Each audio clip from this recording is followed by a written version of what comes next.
Coming up on This Week in Trump, a golden jet from Qatar that's turning into a legal landmine, a Vietnam skyscraper that screams colonizer core, and a new deportation agency with fascist undertones, and a billionaire given a prop key like this is an escape route.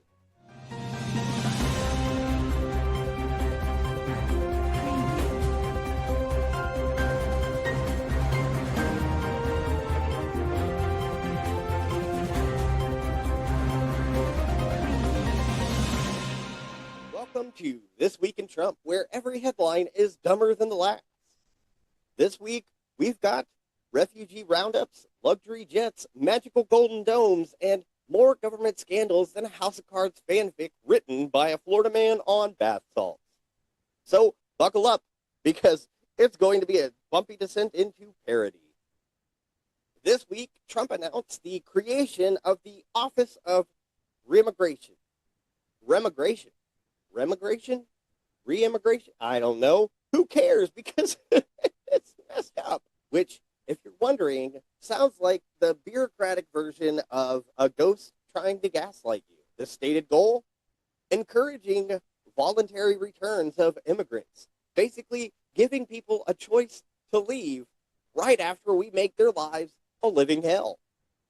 A nice rebrand of deportation wrapped in the thinnest veil since Trump's comb-over. Oh, and who's helping lead the charge, you ask? Well, Secretary of State Marco Rubio.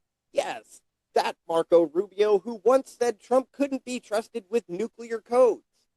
Now, he's handling immigration policy like it's a beach ball at a Mar-a-Lago pool party. The term remigration itself is pulled straight from the white nationalist handbook, like it was literally trending in far-right European echo chambers before it was trending in Trump's administration. So, congrats, America. We're importing racism now, too.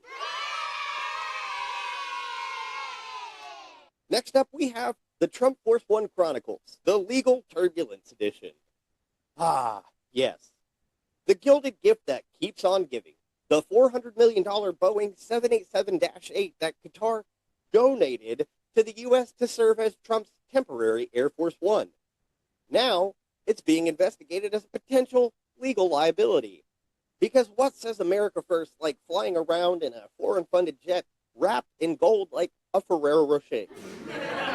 The Pentagon insists it's just a temporary fix while Boeing finishes the actual Air Force One planes, but now reports are saying the logistics of retrofitting this jet could take years and cost taxpayers hundreds of millions. That's before we even slap the missile defense, stealth shielding, or whatever Cold War era fantasy Trump thinks belongs on board. But let's be real. The best retrofit would be for Trump's own Golden Dome. You know, the one sitting atop his head, because, well, he's out here demanding the military install rocket launchers and anti-immigrant heat sensors. What he really needs is a brain patch update and a firewall to block True Social from syncing with reality. Also, side note, this is the same man who wants to build a golden dome for the country because the Iron Dome apparently sounds too poor, which is wild because we already have a golden dome. It's located slightly above his neck and hasn't processed a new idea since 1987. Also in the news this week, Elon Musk exits the Doge House. Elon Musk has officially stepped down from his unofficial role heading up Trump's absurdly named Doge, or Department of Government Efficiency, which is ironic considering neither Musk nor Trump has ever been accused of running anything efficiently. Trump marked the moment with a farewell ceremony featuring a cartoonishly large peak. A very special, that I give to very special people. I have given it to some, but it goes to very special people, and I thought I'd give it to Elon as a presentation from our country. Thank you. Thank you, Elon. Thank you. Take care of yourself. Thank you.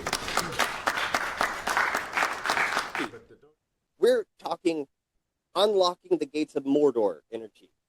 It's unclear what it opens, possibly Twitter. Sorry, Elon, I meant X. maybe a time loop to 2016. But one thing's for sure. Elon took it awkwardly, mumbled something about freedom, and yeeted himself into the nearest Tesla tunnel. But don't worry, he'll remain an informal advisor, aka resident tech bro with Wi-Fi access to nuclear codes. Also trending this week in Trump news, the Trump Tower in Vietnam, or as I like to call it, the colonizers remix. Trump is now building a $1 billion Trump Tower in Vietnam. Because if there's one thing the world needed, it was a gold-plated monument to American arrogance on the soil of a country we once tried to bomb into submission. You can't make this up. Vietnam fought for decades to keep America out, and now they're letting us build a 60-story monument to spray tans and bad states. Let that sink in. We lost a war, and now are paying for the rights to build condos where the Viet Cong once hid in tunnels. Trump says it's the future of diplomacy. Everyone else says it's colonialism, but make it real estate. Up next, Harvard versus Trump. Remember when Trump defunded Harvard to punish the elites? Yeah, that tantrum just bit him in the perfectly spray-tanned butt.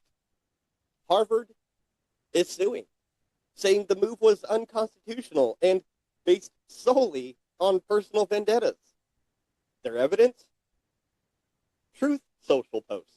Harvard's going to have to change its ways. So are some others. A federal judge temporarily blocking President Trump's move to ban Harvard from enrolling international students, writing the university showed it would cause immediate and irreparable injury. The Department of Homeland Security had ordered that existing foreign students at Harvard must transfer or lose their legal status. Actual screenshots used as federal legal evidence proving the president might want to check his privacy settings. It's a wild new era where Ivy League lawyers are pulling receipts like they're on the Real Housewives of D.C. Coming up next week, will Trump turn his golden dome into a holy relic and declare himself the high priest of Mar-a-Lago? Will Eric accidentally fly the Qatari jet into a Buc-ee's parking lot? And will the Office of Remigration start offering loyalty points for frequent deportees? Find out next week on Twit, because if we're all going to burn, we might as well laugh on the way down. Thank you so much for watching. I'm Kyle Fields. Until next Friday.